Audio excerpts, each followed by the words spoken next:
اعوذ باللہ من الشیطان الرجیم بسم اللہ الرحمن الرحیم ومن الناس من یقول آمنا باللہ بالیوم الآخر وما هم بمؤمنین۔ یہ شرر صاحب نے جو شرارت کی ہے میرے ساتھ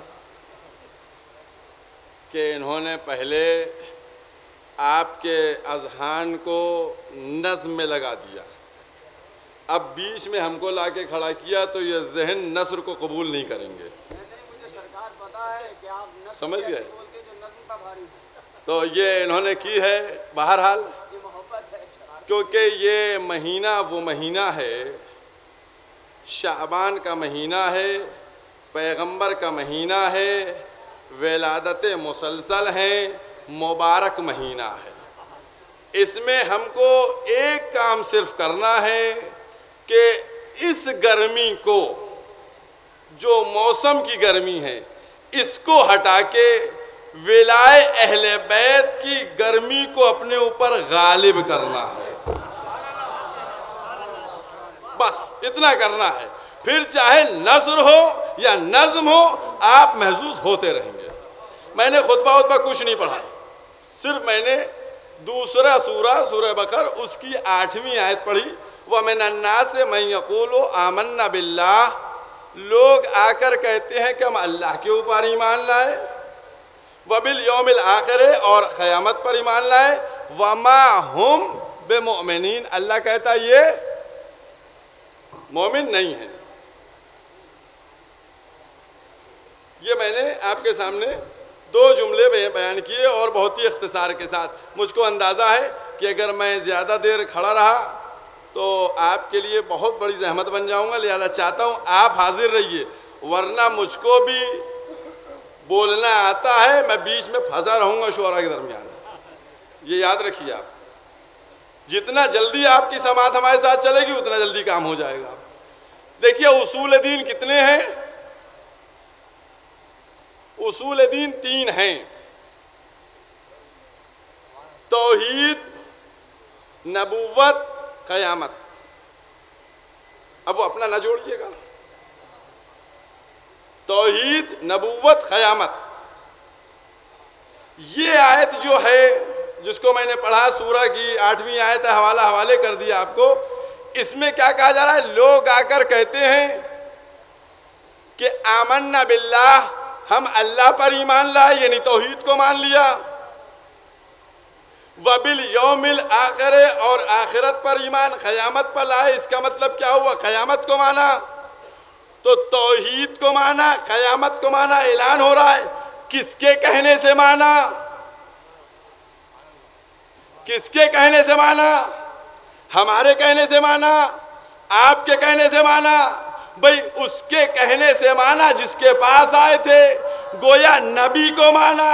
تو اب گنیے، اللہ کو بھی مانتے ہیں، نبی کو بھی مانتے ہیں، قیامت کو بھی مانتے ہیں۔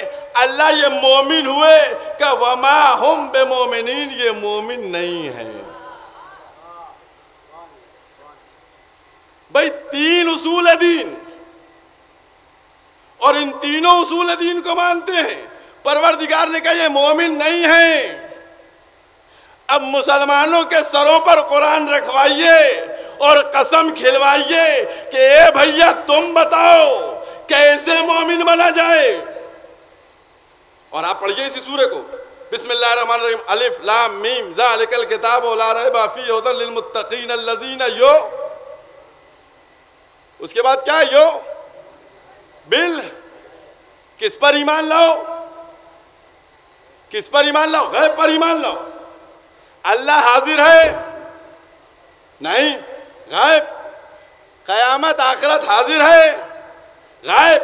بھئی 2 ہی چیزیں تو غائب ہیں، ان دونوں پر ایمان لائے، کہ آخرت پر بھی ایمان لائے، کہ اللہ پر بھی ایمان لائے۔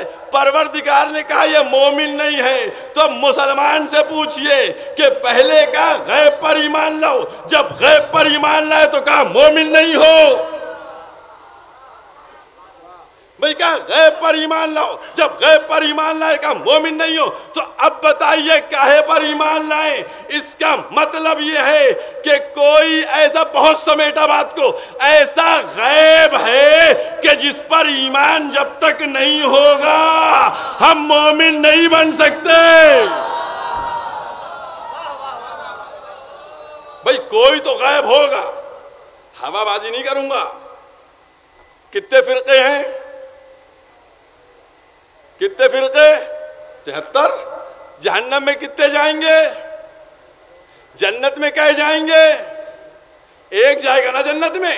تو کیا چیز اس کے پاس ہے جو یہ جنت میں جا رہا ہے، اور کیا چیز ان 72 فرقوں کے پاس نہیں جو وہ جہنم میں جا رہے ہیں؟ بالکل سمیٹ کے بعد جملوں میں کر رہا ہوں. بھئی حدیث ہے 73 فرقے ہیں، 72 جہنم میں جائیں گے، ایک فرقہ جنت میں جائے گا.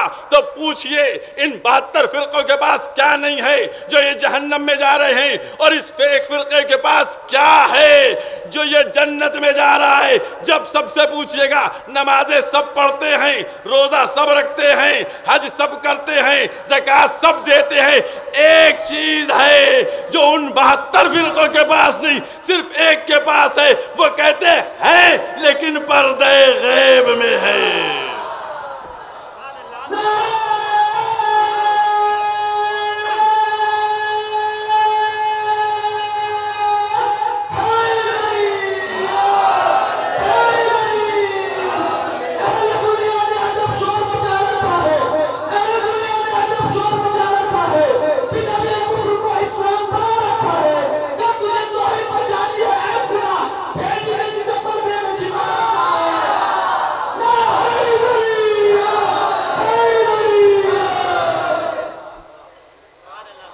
جب تک غیبت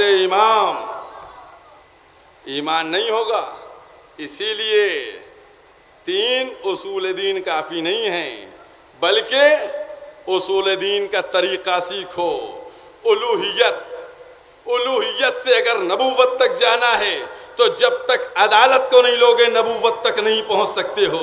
لہٰذا توحید کے بعد عدالت ضروری ہے، اور نبوت سے قیامت تک پہنچ نہیں سکتے ہو. نبوت کہاں تھی؟ نبوت اس وقت ختم ہو گئی تھی کہ جب پیغمبر اس دنیا سے گئے. 11 ہجری میں نبوت ختم ہوئی. قیامت کب ہے؟ قیامت کہاں ہے؟ قیامت کو کوئی بتا سکتا ہے؟ قیامت کا عطا پتہ نہیں ہے. نہ نبوت کو ایکسٹینڈ کر کے قیامت تک لے جایا گیا، نہ قیامت کو ریڈیوس کر کے نبوت سے ملایا گیا. ایک بڑا گیپ رکھا گیا. ادھر نبوت تھی، ادھر قیامت تھی. اب لازم تھا کہ ان دونوں کو جوڑنے کے لیے سلسلہ امامت ہو جو نبوت سے قیامت تک لے جائے. اس لیے سلسلہ امامت ہے. تو توحید کے بعد عدالت ہو تو نبوت ملے گی، اور نبوت کے بعد قیامت ایسے نہیں ملے گی جب تک نبوت کے بعد امامت کو نہیں لیا جائے گا. یاد رکھیے، بغیر ولایت، بغیر امامت ہمارا دین ناقص، مکمل نہیں ہو سکتا. اور یہ محفل ایک حسینیے کی تعمیر کے بعد منعقد ہو رہی ہے. موقع بہت ہیں، ابتدا سے چلیے اور یہاں تک آ جائیے. ولادت کا سلسلہ ہے ماشاءاللہ، مبارک ایام ہیں. میں نے 2 جملے امام سے متعلق کہے، اور اب 2 جملے آقا ابو الفضل عباس ابن امیر المومنین کی طرف سے کہنا چاہتا ہوں، کیونکہ یہ رشتہ بڑا ویسا ہے. اور ایک مرحلہ آپ کے سامنے بیان کر دوں. ایران کے بہت بڑے عالم ہیں، آیت اللہ العظمہ تھے، آیت اللہ العظمہ مرشی نجفی رحمت اللہ علیہ. انہوں نے کہا کہ نجف سے میرے پاس ایک عالم دین آئے، اور آنے کے بعد انہوں نے مجھ سے کہا کہ میں اپنی حاجت لے کے امام زمانہ کے پاس آیا تھا. جمکران جاتا تھا، چلا آتا تھا، میری دعا پوری نہیں ہو رہی تھی. مجھے بارگاہ الہی سے اور امام زمانہ سے توسل حاصل نہیں ہو رہا تھا۔ کہنے لگے ایک دن میں بیٹھا ہوا تھا، میں نے عبادت کی، عبادت کرنے کے بعد دعا، نماز شب سب سے فارغ ہوا، اور اس کے بعد میں نے اپنے امام سے مخاطب ہو کر کہا، امام زمانہ سے، کہ مولا ہم آپ سے توسل کے لیے آئے ہیں، میری حاجت پوری نہیں ہو رہی ہے، تو اب بتائیے میں کس سے حاجت طلب کروں؟ کیا میں کربلا واپس جاؤں اور باب الحوائج ابو الفضل عباس سے جا کر حاجت کو طلب کروں؟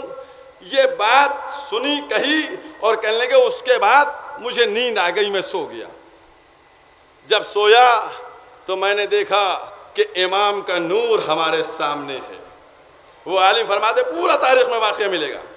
امام نے فرمایا کہ دیکھو تم مجھ سے مانگو یا ابو الفضل عباس سے مانگو، بات ایک ہی ہے، لیکن اگر تم عباس کے حوالے سے مانگو، اور اس کے بعد جملہ ملتا ہے کہ یا ابل غوث ادرکنی کہہ کر مانگو، تو پھر تمہاری حاجت رد نہیں ہو سکتی۔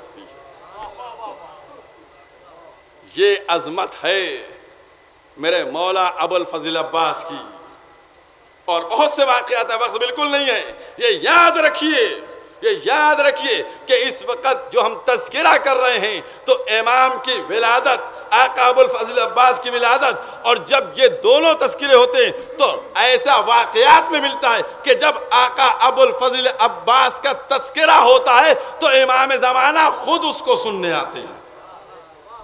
یہ خاص جو واقعات ملتے ہیں، بہت اہم منزل ہے۔ آج میں جناب ابو الفضل عباس کے سلسلے میں کیا کہوں؟ ایک جملہ کہوں،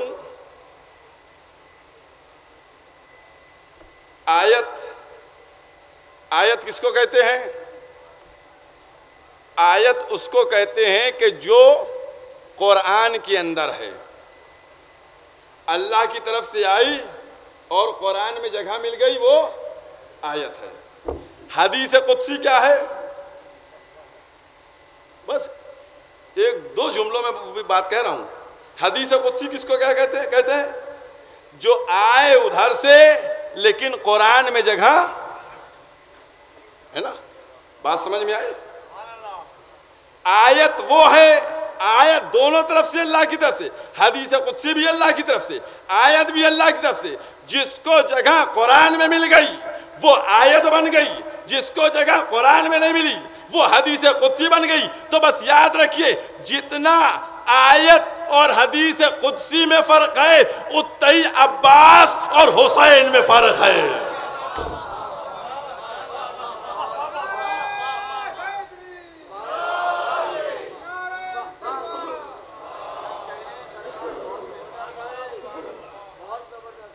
اور یہ کیا منزل ہے؟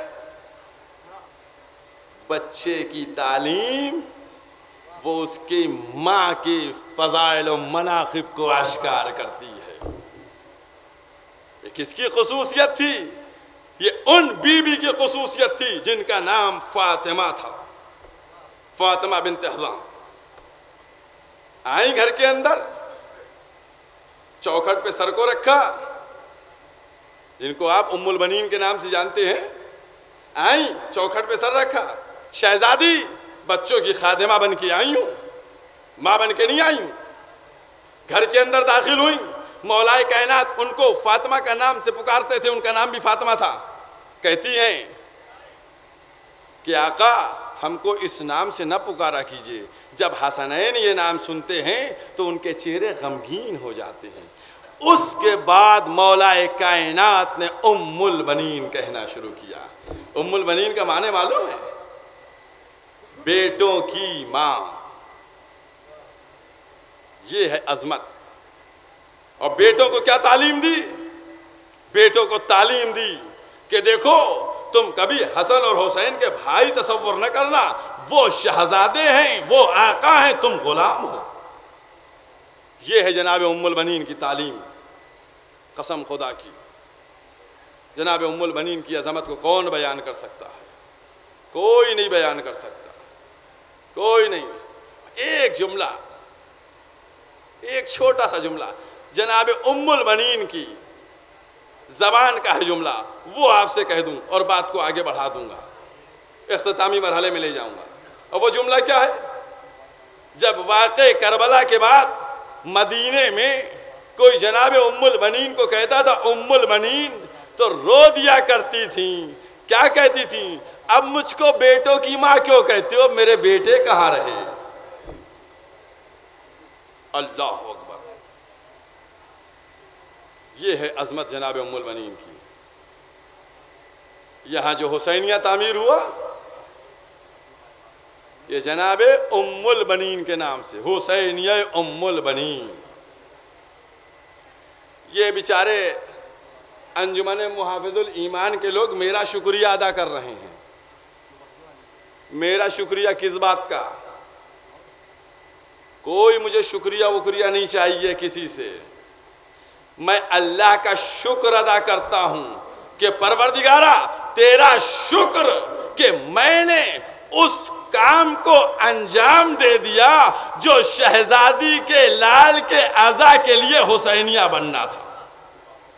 میں نے اس کام کو انجام دیا، اور الحمدللہ یہاں کے جو مومنین جانتے ہوں گے جو وعدہ کیا تھا، جیسا وعدہ کیا تھا اس کو پورا کیا۔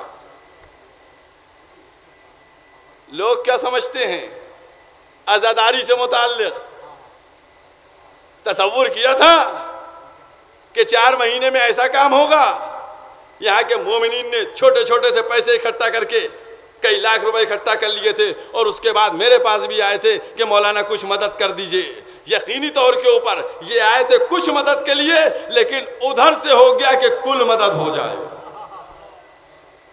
کل مدد ہوئی، زمین سے لے کے عمارت تک سب بن گئی۔ کیسے؟ وہ کم ظرف ہوں گے جو حسینیوں کو خراب کر رہے ہیں، وہ کم ظرف ہوں گے جو حسینیوں کو بیچ رہے ہیں، وقف کی اراضیوں کو بیچ رہے ہیں۔ یاد رکھیے ہم تعمیر کر کے بڑھانا چاہتے ہیں کہ نہ حسینیے کم ہوں گے نہ عزاداری مظلوم کربلا کم ہوگی۔ حسینیے بھی بڑھتے رہیں گے، عزاداری بھی عروج پاتی رہے گی۔ لفظ میں استعمال نہیں کرنا چاہ رہا تھا، میں کہوں میں حقیر ہوں، قادم ہوں، ذرہ ہوں، جاہل ہوں، طالب علم ہوں، لیکن سینہ چوڑا کر کے کہہ سکتا ہوں، ہر ایک کے سامنے کھڑے ہو کے کہہ سکتا ہوں کہ آؤ ایسی جگہ یہاں حسینیہ بنایا، ویسی جگہ مینگو سٹی میں حسینیہ بنایا، مسجد بنائی، حوضہ بنایا، ساری عمارتیں بن رہی ہیں۔ ارے کچھ نہیں، کسی کے کہنے سے نہیں بگڑتا ہے، ہم اسی جگہ کھڑے ہیں۔ کسی کا مقابلے کا ہمت ہو تو آئے سامنے۔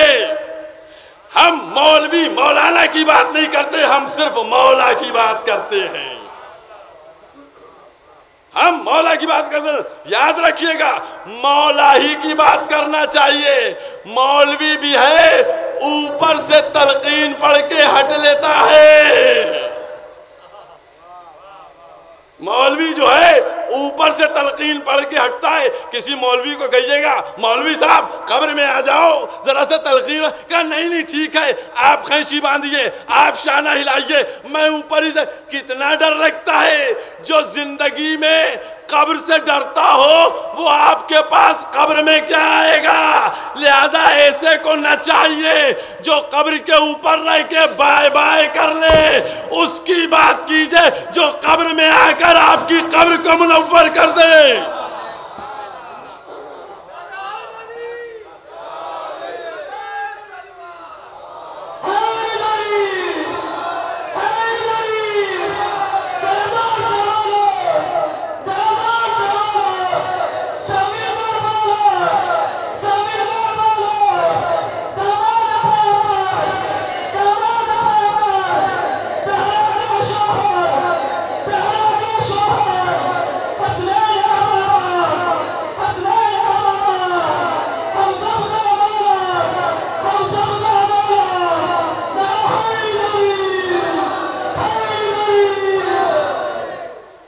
اب تو عقل آ جانا چاہیے، سمجھ آ جانا چاہیے۔ بھئی ہم سے لڑو گے تم جیت جاؤ گے، میں کمزور ہوں، سب جانتے ہیں۔ دبلا پتلا ناتواں کمزور حقیر خاک کا ایک ذرہ ہوں. ہم سے جیت جاؤ گے لیکن یاد رکھو مولا سے کیا جواب دو گے. مولا کے سلسلے میں کیا ہوش آ جانا چاہیے, سمجھ لینا چاہیے, فکر کرنا چاہیے. ہمارا عزاداری میری نہیں ہے, عزاداری ہماری نہیں ہے. عزاداری کس کی ہے؟ مظلوم کربلا کی عزاداری ہے. اس عزاداری کا محافظ کون ہے؟ کون محافظ ہے عزاداری کا؟ وارث موجود ہے, امام زمانہ موجود ہے. مانتے ہو نہیں مانتے ہو؟ امام موجود ہیں, پردے غیب میں موجود ہیں. ابھی سب نے عریضہ دیا, ابھی سب عریضے ڈال کے آئے, امام موجود ہیں. تو اب تو پتہ چل گیا نا کہ محافظ عزا موجود ہے. بات کلیئر ہے نہیں؟ ثبوت تمہیں چاہیے ہے. میں ثبوت سے بات کرتا ہوں, اسی لیے تھوڑا لگ جاتی ہے. آپ کہیں گے کیا معلوم, میں کہوں گا میری حیثیت اگر ہوتی تو اگر کوئی خما زنجیر کے ماتم کو کم کراتا تو کم ہو جاتا. محافظ اعضا وہ ہیں, امام ہیں. تم شیعوں سے چھڑوانا چاہو گے, ہم ہندوؤں سے کمال زنجیر کروائیں گے. یہ ہماری بات نہیں ہے, یہ ثبوت ہے. یہ ان لوگوں کے رخسار پر غور کیجئے آپ. عزاداری مظلوم کربلا کی. ہم کو صرف اور صرف ایک مشن لے کے چلنا ہے, بی بی راضی ہو جائیں. ہمیں ڈبل رول نہیں اختیار کرنا ہے کہ بی بی بھی ہماری اور بی بی کے قاتل بھی ہمارے. یہ کون سا طریقہ ہے کہ قاتل کے اوپر بھی رونا اور مقتول اس پر بھی رونا؟ ہم ڈبل اسٹینڈرڈ کے نہیں ہیں.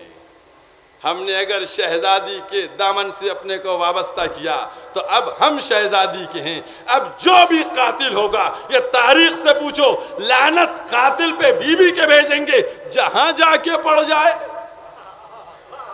ہم کو کیا معلوم, ہم کو نہیں معلوم, جہاں جائے. اب اگر کوئی بچاتا ہوا نظر آئے, عزیزوں بس ایک مشن بنائیے, ایک مشن بنائیے اور اس مشن کو لے کے آگے چلیے. وہ مشن آپ کا کیا ہو؟ عزاداری سید الشہداء. فروغ ہونا چاہیے, عزاداری کو بڑھانا چاہیے اور بڑھانا چاہیے, کیونکہ یہی اسلام کی حیات ہے. عزاداری کم ہوگی, اسلام ختم ہو جائے گا. عزاداری بڑھے گی, اسلام کا فروغ ہو جائے گا. یہ ہے عظمت, یہ ہے مرتبہ. اور میں بہرحال اس اہل محلہ میں بالکل کسی کا, آپ کا میسج تھا, وہ آپ کا میسج میں نے آیت اللہ العظمیٰ سے صادق حسینی کے دفتر تک پہنچایا. وہاں دفتر سے جواب آیا, بات ہوئی مکمل, ان کا مقلد تیار ہوا, آپ کا امام باڑہ بن گیا. میں بیچ میں ادنا سا اس لالچ میں کہ اس میں تھوڑا سا کام میرا ہو جائے تاکہ میں بھی شہزادی کے سامنے جزا لینے پہنچ جاؤں. بس مجھے شکریہ نہیں چاہیے, مجھے صرف آپ لوگوں سے یہ درخواست کرنا ہے کہ یہ حسینیہ ام البنین ہے. لہذا اس کا جو مشن ہے, اس کا جو ہدف ہے, اس کا جو احترام ہے, اس کا جو پاس و لحاظ ہے, اس کو ہمیشہ برقرار رکھیے, قائم و دائم رکھیے. اور یاد رکھیے کہ یہ آپ کی بستی کے اندر جو بنا ہے تو یہاں سے یہ ایک حسینیہ بنائے, اس سے کئی چشمے اور پھوٹیں اور فروغ بڑھے. بس اب مجھے اس سے زیادہ کچھ نہیں کہنا ہے, بہت وقت میں نے لے لیا. آخر میں ہم آپ سے درخواست گزار ہیں کہ ہماری قوم کا سرمایہ حکیم امت ڈاکٹر قلب صادق صاحب قبلہ جو مریض ہیں, ان کے لیے ہم لوگ دعا کریں بارگاہ ہدیت میں کہ پروردگار عالم ان کو جلد سے جلد صحت و شفاء کاملہ عطا ہو. پروردگار جس طریقے سے وہ اس قوم کی سرپرستی فرما رہے تھے, اسی طریقے سے پھر دوبارہ وہ سرپرستی فرمائیں.